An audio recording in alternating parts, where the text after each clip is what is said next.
Okay, Jonathan, you can start whenever you're ready. Okay. All right. Good morning, everybody, to the AIC RFP and Contracts Updates webinar. I am Jonathan Estrada. You can use your closed captions if you select Show Subtitle on your Zoom dashboard. And if you have any questions, the chat function has been disabled, but we are going to have an opportunity afterwards for question and comments after our presentation. Today we have with us Liz Azevedo. She's the programs director. Her pronouns are she, her, hers. I'm Jonathan Estrada, AIC program analyst, he, him, his. We have Kristen Margulies, she, her, hers. She is the director of legislative affairs, and Kapua Kahumoku, operations director. She is also she, her, hers. After we do our land and people's acknowledgement, we are going to talk about the difference between contracts and grants. We're going to discuss the contracts ending at the end of August, updates on the programming RFP that will be released, and then we're going to do our questions and comments before we close.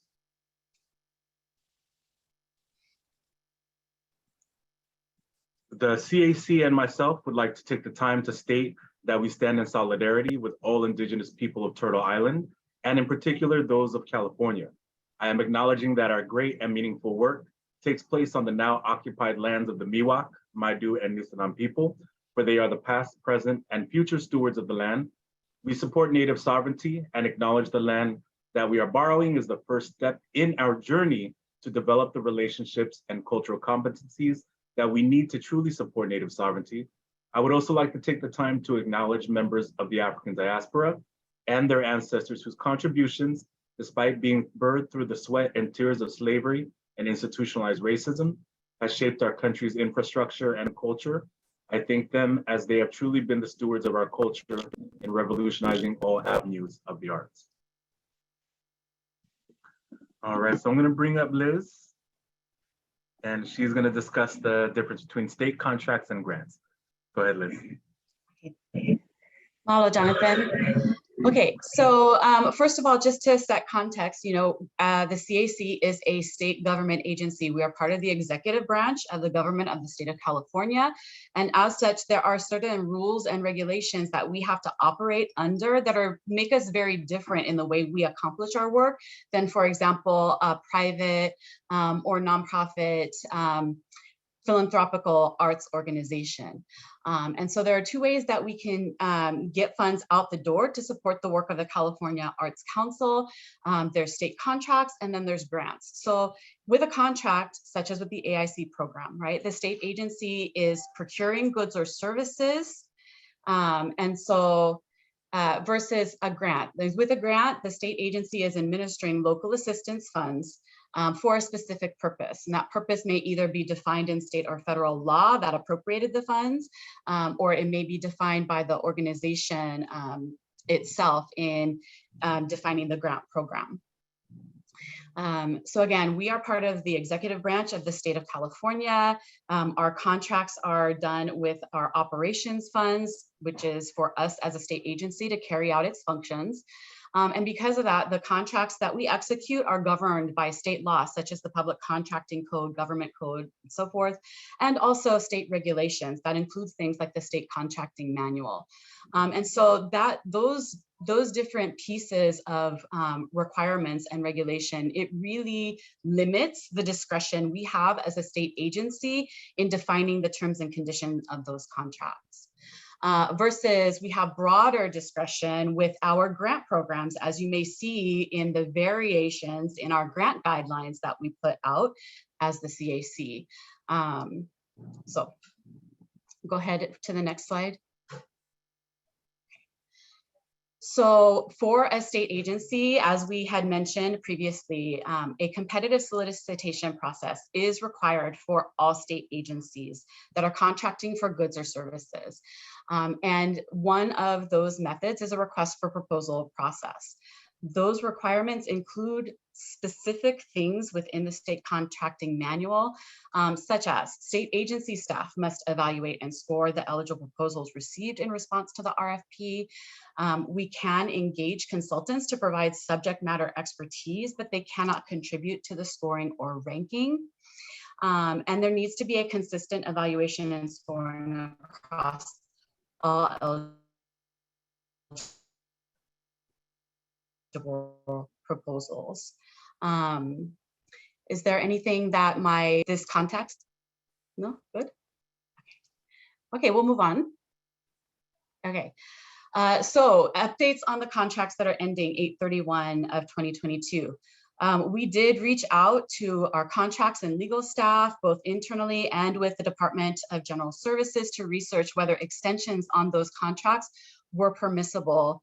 And unfortunately, we were advised that we have already reached the maximum for amending and extending those particular contracts. They had already been amended and extended twice. And we were told that we must now release and advertise a new programming RFP to competitively solicit new contracts.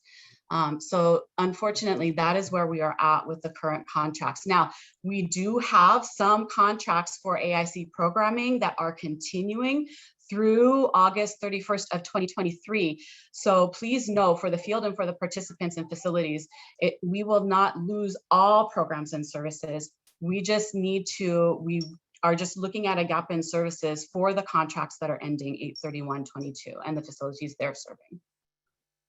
Okay. Jonathan, is there anything you'd like to add here? No, I think you covered everything, Liz. That's perfect. Okay, perfect, thank you. Okay, next one. Okay. With regards to the programming RFP, we are receiving and considering constructive feedback about the programming RFP. We've received letters, we've received public comment through now 2 council meetings, we've received emails, and now we are providing an opportunity today for also questions and comments. And we are trying to take into consideration all constructive feedback and suggestions. And we're working with our contracts and legal staff to determine if or what changes we can and should make to the RFP. And then once we have all of that information and we've had those discussions and we've determined what we can and should include in releasing the new RFP, we're working to make those changes and release it as soon as possible. If not by the end of this month, then certainly as soon as possible, early in September. Next slide. Okay. So as we said, we're preparing to release the new RFP, and we will also plan a bidders conference to support potential applicants that are considering submitting proposals to that in response to that RFP. We're also considering inclusion of our partners at CDCR to orient the staff evaluation panel prior to reviewing eligible proposals received. Applicants will have to resubmit because this will be a new RFP, but for certain, you can draw on existing work to support the submission of a strong proposal. Next slide. So then in terms of a timeline, the target for us to release the new RFP, as we said, is either end of August or early in September. Again, we're trying to release as soon as possible, but we are also trying to strike a balance between releasing as quickly as possible, but also being mindful of some changes that may be reasonable and fair to be made to the RFP before it goes out for bid. We will have the RFP, once it's released, it will be open for submissions for 10 business days. We are giving 1 to 2 weeks for the agency to complete a thorough and complete and fair event, also to ensure that we have checked and double checked those scorings before we post an intent to award. We are hoping that the new contract terms then will begin later this year. And then also we want you to know that CAC reached out to our partners at CDCR, specifically the CRMs, our community resource managers, to solicit their feedback, and also so that they are aware of the potential for a gap in services. And while we haven't heard from every single one of them, the general consensus among them is they are committed to working with the AIC contractors once the contracts are in place again to ensure delivery of programming. Jonathan, is there anything that you wanted to add in terms of the feedback that you've received from the field? Or are we good? I think we're good. We're good. We're good. Okay. Anything from Kapua or Kristen before we move to questions and comments? No. Okay. Okay. We are going to move into questions and comments to hear from our community. Please raise your hands. Jonathan is going to be helping moderate that, and we have our own staff that is helping to take notes so that we are recording your questions and comments.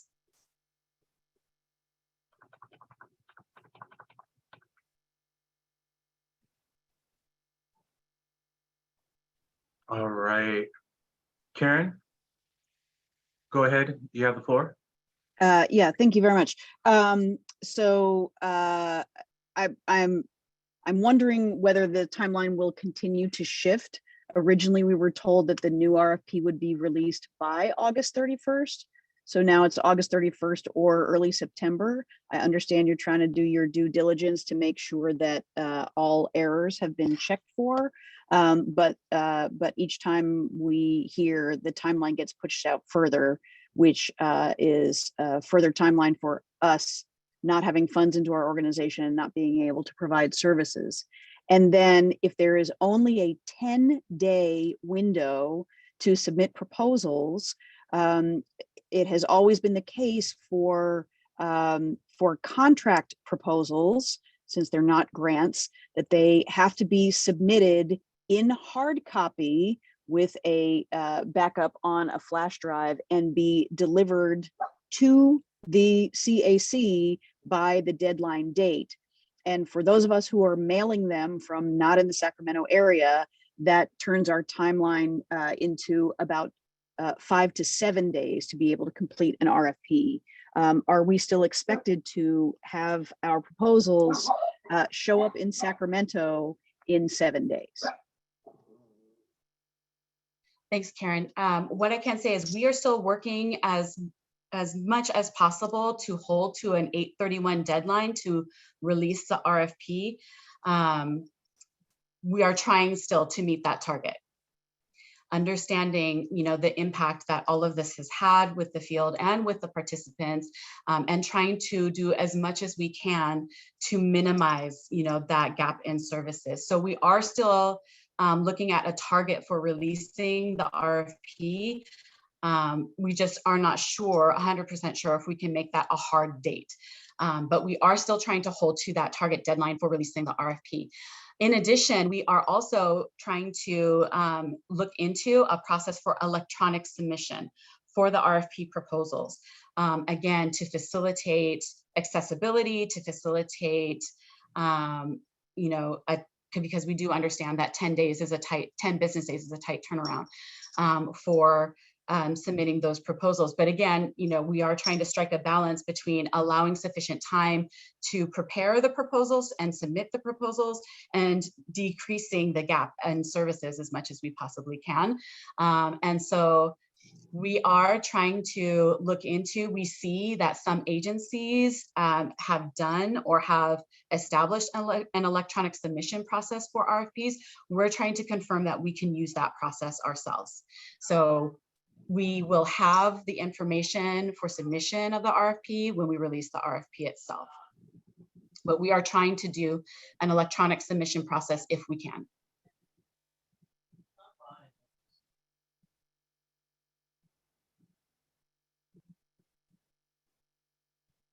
Leslie Courier, go ahead. The floor is yours.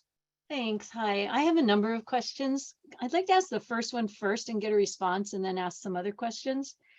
We've all heard that there's an $8 million annual budget for arts and corrections, and we understand that is there some way that you all could explain the overall budget and how it is being allocated to the field? Because I don't think we really understand it. This last RFP was for 5.5 million for the year. And we're all kind of wondering where the rest of that money is going. And then if you guys would answer that, and then I have some other questions. So as I stated before, when you asked that, the funds does go to programming, but it also goes to different research projects and things that we need to keep the Arts and Corrections program running. Just as a follow-up, would the California Arts Council make a written report about where that money's going and share it with the field? That's definitely something we can talk about and get back to you on that. Okay, we'll work on the RFP first because that's more time sensitive, but I think we'd all like to understand the overall budget. So some other questions that I have. You said that the CAC is receiving and considering constructive feedback about the programming RFP. Can you tell us if we have constructive feedback, what is the best ways to submit that? I have sent emails that haven't been responded to and submitted written public comment, and I just don't know that my feedback is being actually received by anybody because I don't get any response that it's been received. So what's the best way for all of us to send constructive feedback? Oh, sorry. Go ahead. Kristen, did you want to? Yes. Okay, Kristen. Absolutely. That's a great question, Leslie. And all your written public comment is shared absolutely with the program specialists who manage that program, and as well as all of the council members. So folks have received that. In addition, emails that you have, if you haven't been responded, that doesn't mean that we aren't telling all of that information, gathering all of it. And so we really do appreciate all the comments that are being made. And so I just assure you that we are reading it. So for anybody on this call who wanted to send in some constructive feedback, sending an email to whom would be the best way to do it? Or is there a better way? I'm going to let Liz answer that one. Yes, let's send to Jonathan, because Jonathan is the program specialist that's assigned to the Arts and Correction program. Jonathan has already been compiling with some assistance from one of our team members here at the CAC. So as we've received emails, as we've received letters, such as the letter from the AIC cohorts, from public comment sessions and so forth. He's compiling all of that information. So for you or anyone else on this webinar that wants to submit any written constructive feedback, you can email that to Jonathan. We are compiling that and we are having those discussions in order to inform the RFP and even how we are working with this program in the future. Great, thank you. Can you share with us what reasonable and fair changes are being considered? Unfortunately, we can't share that information at this time. And so any changes that are going to be made will appear in the RFP. Is there something that you can do to require CRM input about the programming? We understand that only about half of the CRMs submitted the midterm report. Do you think it's important to hear back from the CRMs about which programs they want to see continued? And is there some way that you can get all of them to participate?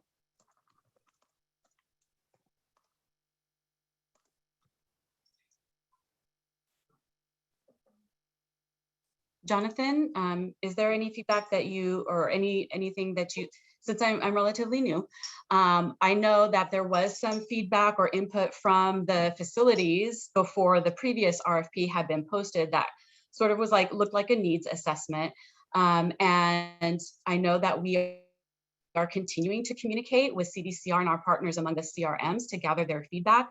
I can't answer any specifics about what input or what requirements are going to go into the RFP. Jonathan, is there anything else you want to add? You know, honestly, any letters that you receive from your CRM endorsing you, send that.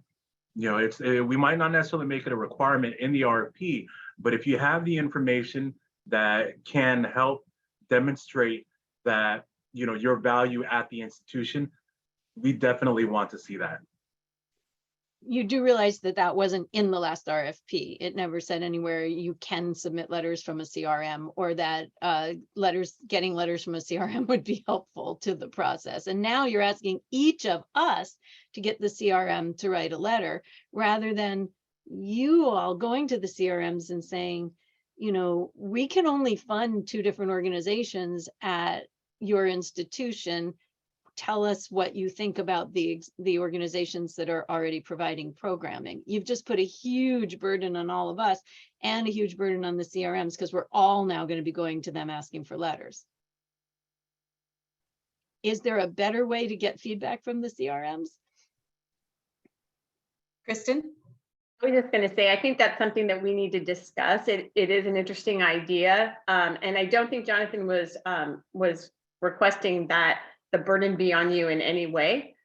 He was responding to what your question was, and that if you are receiving any input or questions from the CRMs or suggestions, that would be a great thing for you to submit. But we hear you, and it is something that we will be discussing. Okay, my next question, in the memo dated January 20th, 2021, the CAC made a commitment that any single organization's cumulative contracts will be 15% or less than the overall arts and corrections programming budget. Is the CAC continuing to abide by that? Because in the last intent to award, there were 2 organizations that were slated to receive more than 15% of the budget.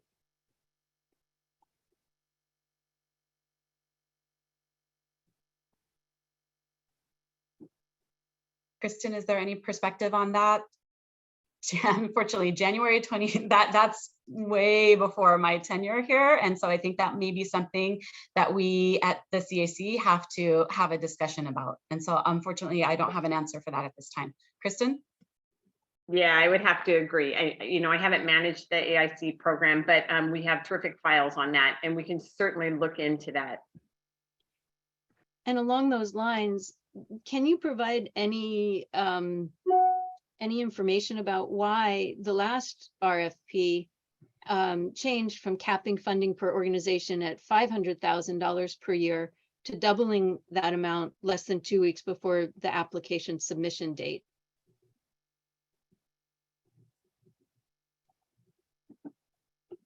I'm sorry to say I don't have the history on that. And again, that is something we're taking notes on all of these questions, and that's something that we can do some research on and see what information we have that might be able to provide context for that. I have one last question. I'm sure you'll be happy to hear it's my last. Leslie, I have one other thing to add on that last question that you had. I mean, it's an interesting question, as well as the one that was prior to it. And I do think that you submitting these in writing is very helpful. And also the rationale of why you're asking and where you stand on those issues would also be helpful. And we can certainly look back in the files and figure out why that was. But I'm just curious on what your thoughts are, and certainly probably not taking more time in this meeting to clarify that, but that could be helpful to see that in writing. Okay, I have submitted this in writing, and no one has told me has asked for my rationale, but I'll just say briefly, my rationale is that, to provide a more variety of programming and funding for more organizations and more variety of programming, rather than giving the bulk of the funding to, several larger organizations. My last question is kind of similar. And I know that grants are different from contracts, but in your granting process, the CAC does not take an all or nothing approach to funding, whereas in the last RFP process you did. Is there a way to provide more variety of programming, which is one of the goals of the RFP, by giving less than the full amount that organizations ask for, so that more organizations can be funded.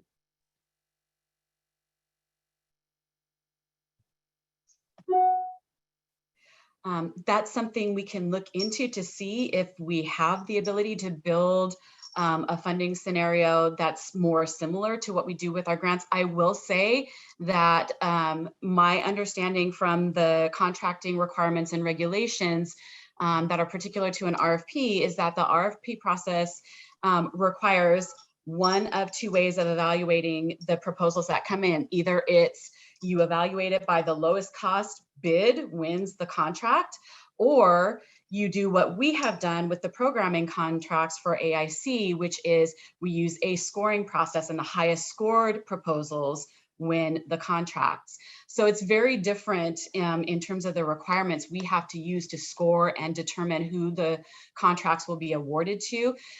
We have done the funding structure by breaking out the contracts across regions in California in order to get more spread and to be able to provide contract awards for services for all of the adult facilities in California.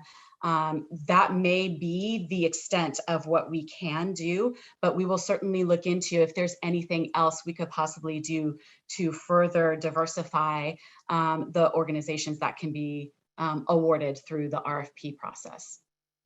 And just one final comment. I really hope that one of the things that you're considering in terms of reasonable and fair changes is how you're defining direct labor hours, because the way it was defined in the last RFP made no sense whatsoever. It included all labor hours, including administrative hours. And I'll just say that, you know, I had at least one other organization who I talked to said, oh yeah, we added in more administrative hours to make our proposal more competitive. But what's really impactful are the direct labor hours. That is that labor hours spent in a prison providing arts programming. And prior RFPs did the math differently. Because I really hope that the direct labor hours, or the way that is looked at, reflects the amount of programming that's actually provided in the prison and not the amount of administrative time that we spend. Thanks for that suggestion, Leslie. We are noting that down, and we are taking a look at how we can handle the cost element. We have to have a cost consideration in the RFP, but we are looking at suggestions for how we might do that differently if it is fair and reasonable to do so.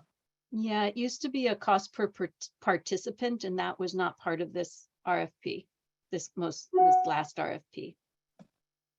There was no, we weren't asked to put in the number of participants. So it wasn't a cost per participant. So if it's going to be a direct labor cost, I hope that the way that direct labor is defined is different from how it was in the last RFP. Okay. We're noting that down. Thank you, Leslie. Thank you so much.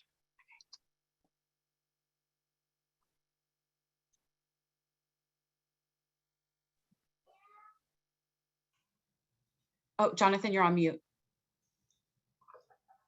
Cecilia Kuama? Hi, this is Cecilia. Can you hear me? Yes. Thank you. Cecilia Kuma, she, her. I am from Playwrights Project in San Diego. I'm asking about the technical review, if there will be a technical review process when the applicants are submitted to confirm that everything is readable, and then notify those if it is not. That is something the CDCR did, I believe, for their CARE grants. I know it's a grant, not a contract, but it would be very helpful to make sure that what we've sent in is indeed viewable, readable, all that. I don't have an answer for that today, but we are noting that down, Cecilia, and we're going to do some research to see if that's something that we can incorporate into the submission and evaluation process. Thank you. Thank you, Cecilia. Ong Mo? Ong Mo, you are on mute. Go ahead. Hi, can you hear me? Yes. Hi, this is actually Jeff Kidd from Women Wonder Writers, but Ong's from the same organization. Hi, Jeff. Hi. Hi, I just wanted to start out by saying thank you to all the CAC staff, Jonathan, Liz, Kristen, and also for all the AIC providers for everything that you guys are saying and collaborating together. My only thing that I'd like to add to this meeting and all the other ones that we've had before is just to ask if we could at all possible keep the RFP instructions to as similar as the last ones were. The reason being, my rationale for that is just because of the amount of time that our team spent doing that, on the technical nature of the RFP and the specific questions. And also just in a comparison, when we went to do this RFP, we compared it to the AIC RFP for 2018-2019 that was submitted. And we just felt like this one was such a huge improvement with the way that the point system was broken down, with the way that it told you exactly what was going for each section. So like on your programming, your communication strategy with the CRMs, the budget specifically was very, very specific, which at least for our team helped us to very much pinpoint exactly how we wanted to propose funds being spent for that. So that's just what I'd like to add to this. And thank you everyone very much. Thank you, Ong. Or I'm sorry, Jeff. Thank you, Jeff. Jeff, no worries, thanks.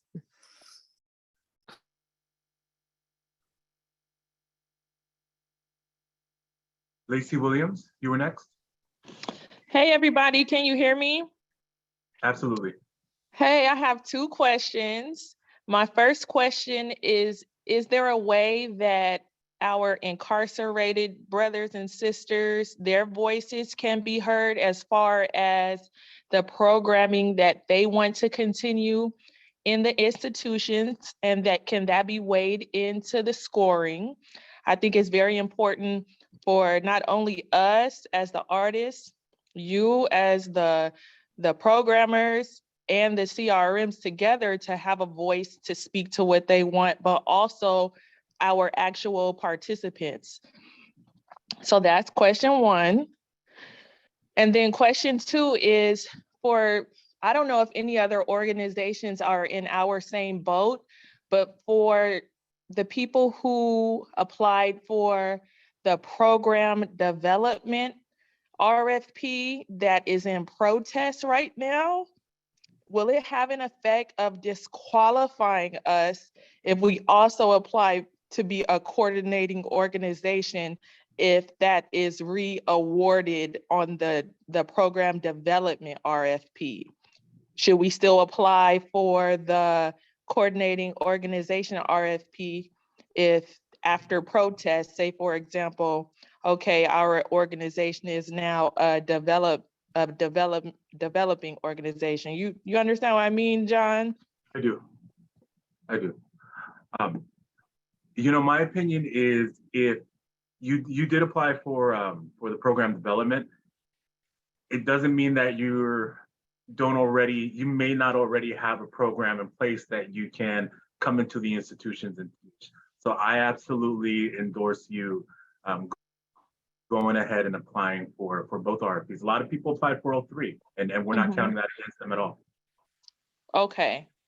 Okay, thank you. We're hoping to bring the West African drumming back into Centinela and Calipatria. We had so many letters come in from our incarcerated students and a lot of tears on the last day because they couldn't believe that the West African drumming was not going to come back. So we're really hoping to be able to bring that back for our students.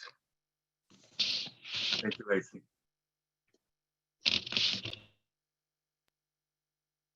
All right. Robin Frey, you were next. Yes, can you hear me? Yes, absolutely. Okay.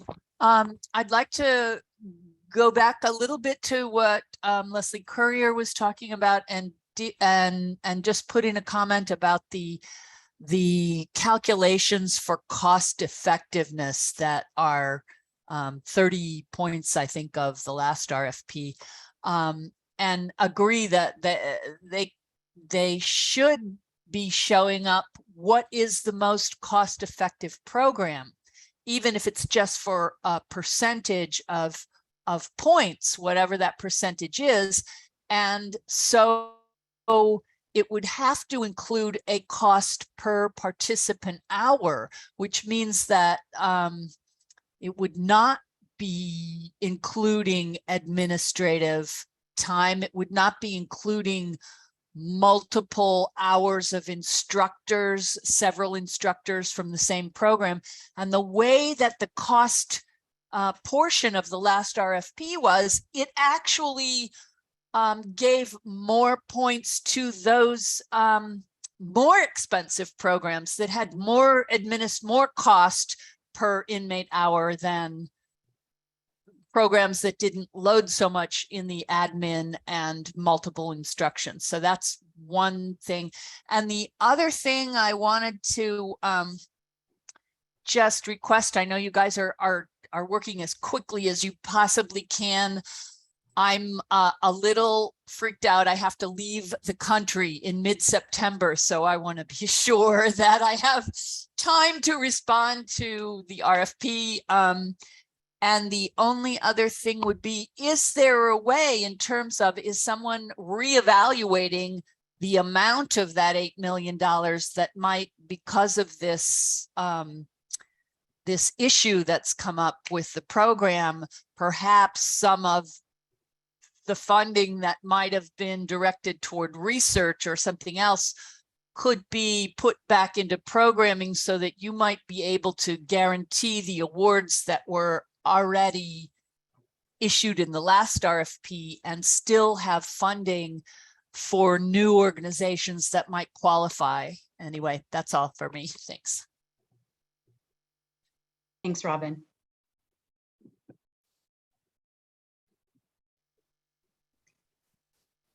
All right, our next speaker is Eli. Eli, Hello. go ahead. Thank you for holding this meeting and sharing more information and all your hard work. This is Eli Wirtschafter. He, his pronouns, the program director for Uncuffed from KALW, the podcasting program. I have two short comments and a question. One comment is echoing what Karen from Red Ladder said. If a physical delivery of an envelope and a USB drive is required, then 10 days is absolutely too short of a window. I appreciate you trying to expedite the process as much as possible, but I think that will, that will end up creating far more headaches than another week or even two of delayed programming would. Then again, I really hope we can do electronic submission for everyone's sake. I hear the concerns about the point system of the cost basis system as it was awarded. My hunch of why it was done that way is that since the pandemic, it's been very difficult to know exactly how many, it's been difficult to know how many in-person teaching hours you'll really have. And it's been very difficult to know how many students, participants you'll actually have. And the line, as we're doing remote programming, the line between teaching and administration has become much more blurred, as there's a lot we do outside of the prisons that is in direct support of the participants and is leads to the teaching. And I think it's been difficult, at least for my organization, to define when is something a teaching hour, when is something administrative hour. So for that reason, we went from a system where teaching hours were twice as much to a system where we paid the same rate for admin and teaching, because otherwise defining the line one place or another would disadvantage or advantage different employees at different times for kind of arbitrary reasons. So I understand the challenge with the way the cost basis was delivered, but I think that's part of the reason why it was that way. And one suggestion is that if it's impossible to come up with a cost basis system that really works well, maybe the cost basis could be a smaller percentage of the overall points. I appreciate you looking into contract extensions. I understand it's not possible. I want to ask, is there any other way that the California Arts Council or the state can ensure a continuation of programming, some continuation of programming over the next 4 months, even if it's not an extension of programs currently ending? Is there any funding source? Is there any program that can make sure that incarcerated people are still getting some arts programming over the next 4 months? Thank you. Thanks, Eli. All the information that I have right now is that we do still have some programming that is going to continue, as I said, through August 31st, 2023. So there is some programming that is continuing through the next year. And then in addition to that, we did try to look at other potential options, such as small short-term contracts that don't have to go through the same process. Unfortunately, those other options don't apply to the situation we are in right now with this program.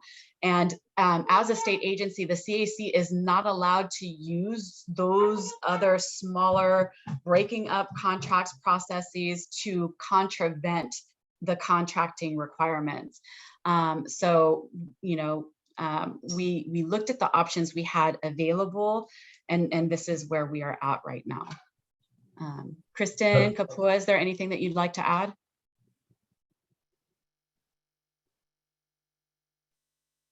No, not at this time. Thanks very much. I think what you said is accurate, Liz. Thank you for your insight, Eli. Amy Kitchener, you're next. Amy, there you go. And hi, this is Amy Kitchener. I'm the executive director of Alliance for California Traditional Arts, she, her pronouns, and just really a hearty thank you to our CAC colleagues for holding this space and being in dialogue with us. I think that was really important. And, I'm just getting to know some of the service providers on the call, and this is a tough group. And so what I wanted to say was, we also understand, how understaffed you are, and there's a lot of new personnel. And so just recognize that you're all doing your best under the circumstances is important. I wanted to basically make a recommendation that you keep the RFP really the same. I know for us, we put in about 150 to maybe 200 hours. We're a large program. We're one of the original pilot organizations that in the first year of AIC, along with William James, who was a long time. Were asked to scale up as much as we could all over the state. We did that in a partnership with the CAC. We've given a lot of jobs to artists. There's over 40 teaching artists in our program, and they're all BIPOC people. And so what I want to say is, we've been cut.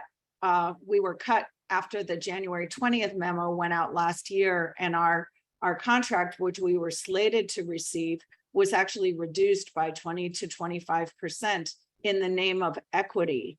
And, the artists who are in our program did make very robust public comment to the council about, a real disconnect about how could taking jobs away from BIPOC artists be equity. And so when we're talking about who's large, who's small, and what's equity, I think we need to have a very nuanced conversation, and also understand that some of us who look like we're the big guys sucking up a lot of resources are actually, scaled our program from an early time, and that these are basically artist employees who are currently working. And so, that basically we're at a point right now with the gap where 40 artists are out of a job for the next 4 months. And none of us know if there will be another job, since we're starting from zero again with the RFP. So I just, again, I would like to keep the RFP the same. It's going to be a really big pivot for everybody to try to redo the work.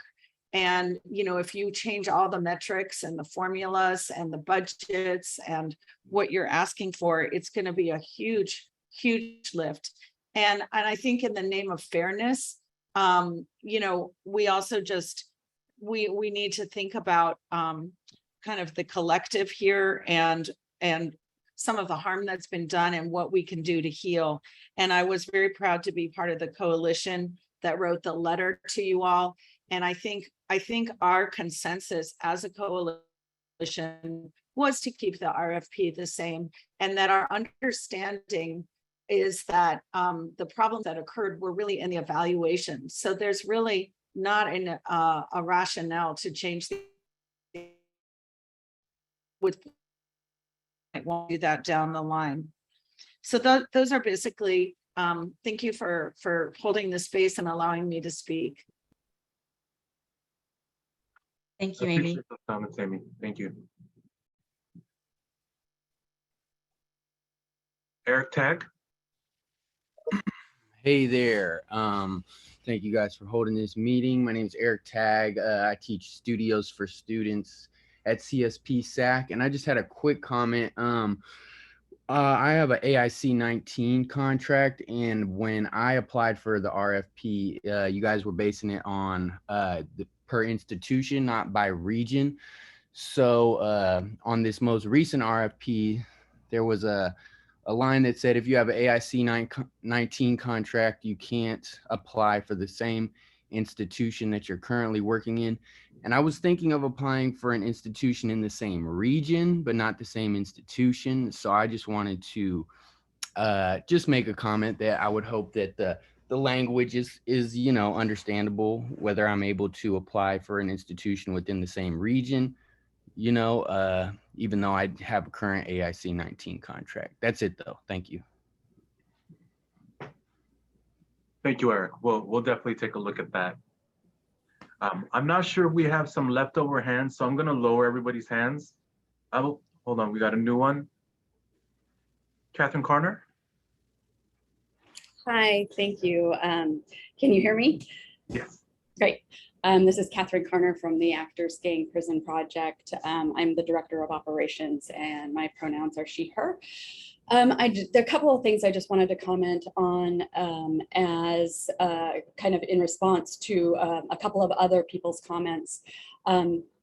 One, like Amy was just saying, you know, we are an organization that has been programming for 16 years, and we were a part of, you know, getting the line item to bring back arts and corrections back in 2012. And we have been subsequently asked to scale up by both CDCR and the California Arts Council, and have been awarded different contracts since then to program in institutions. And our program is ongoing in perpetuity, so we don't stop whether we have funding.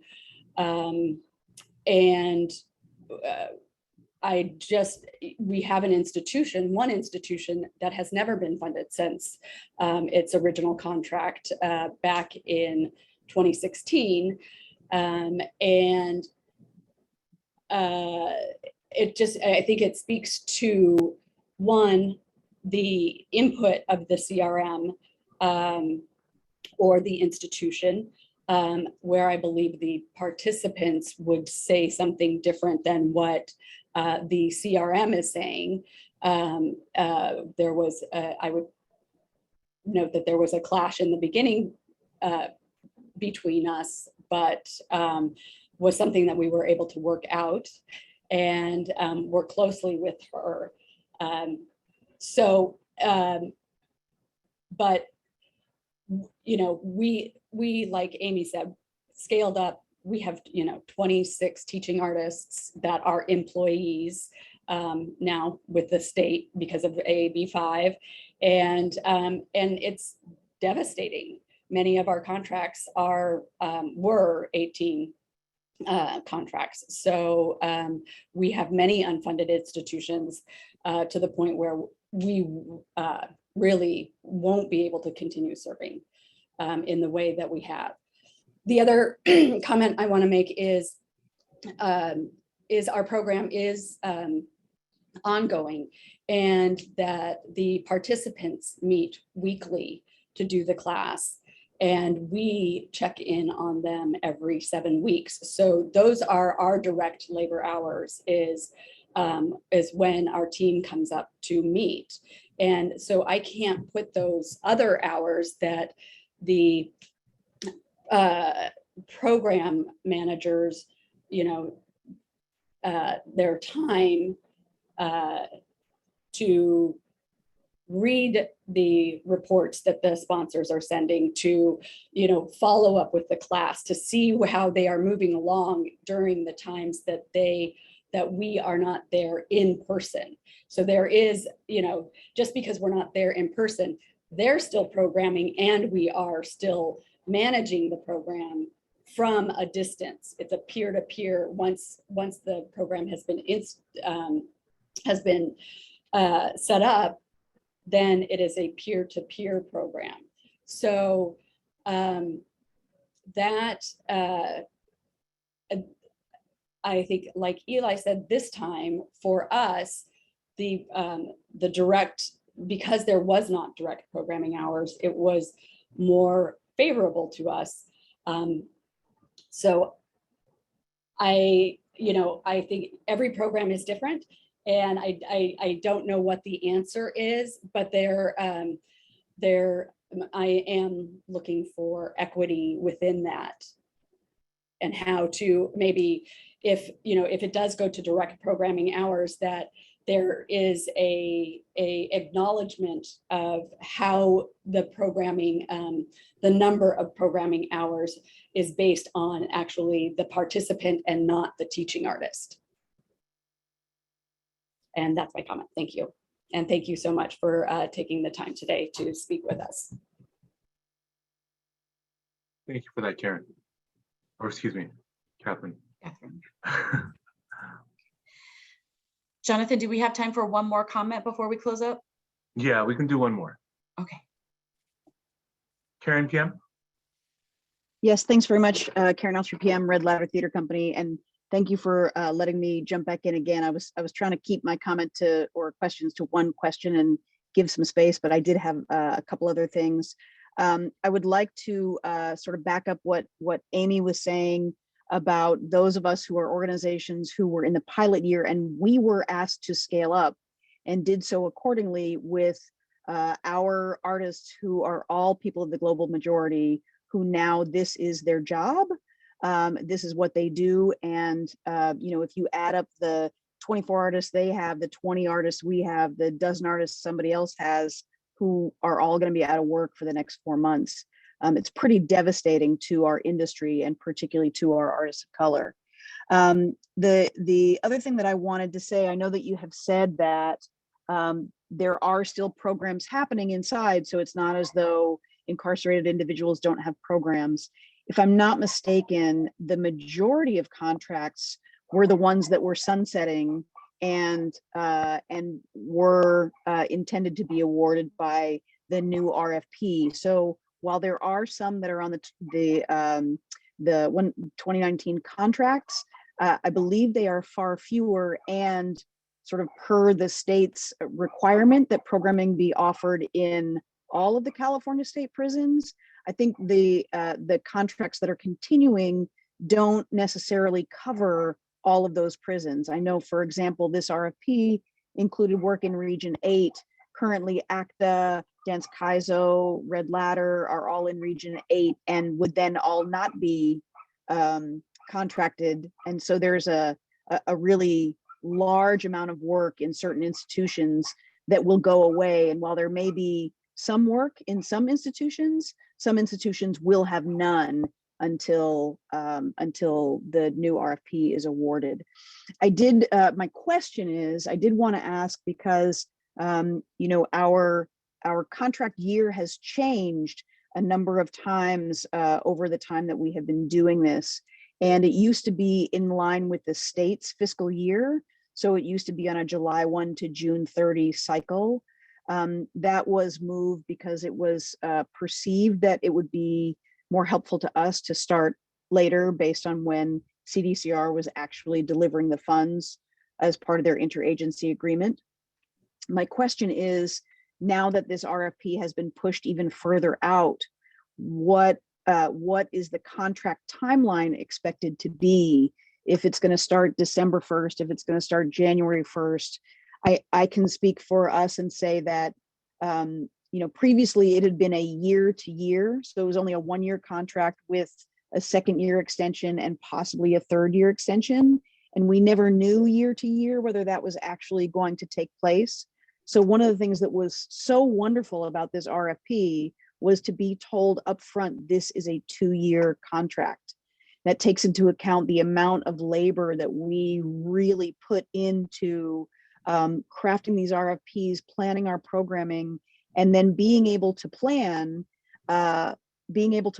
for having a multi-year programming plan allows us more time to spend on the programming itself rather than wondering where the funding will come from to continue our programs.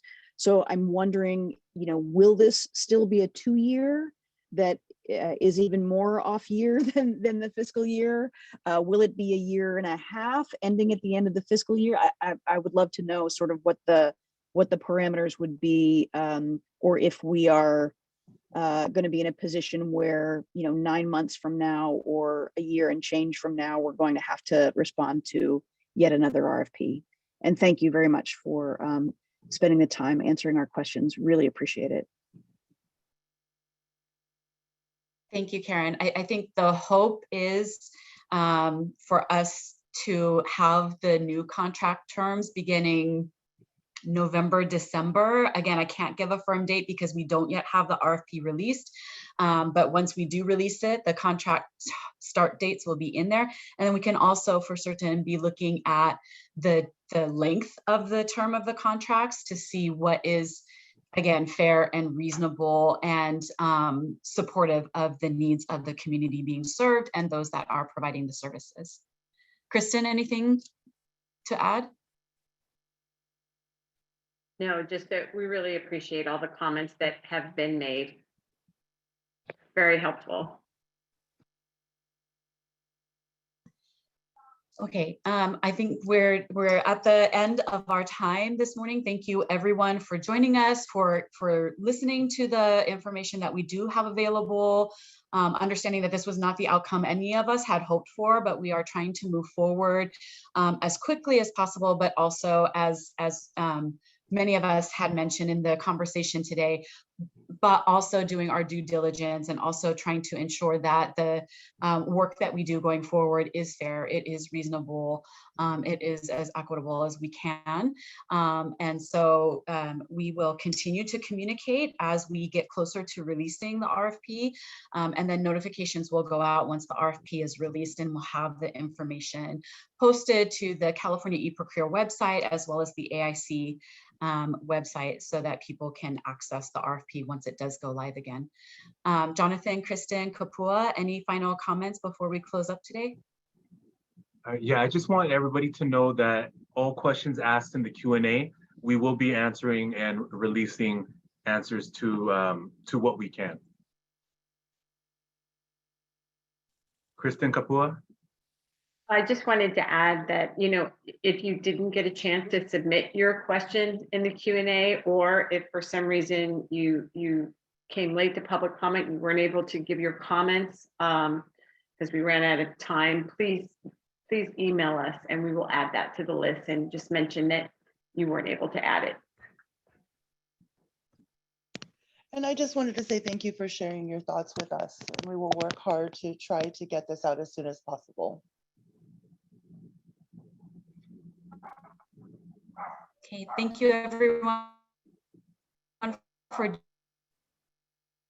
All right, joining you guys have us, a great day. and take care.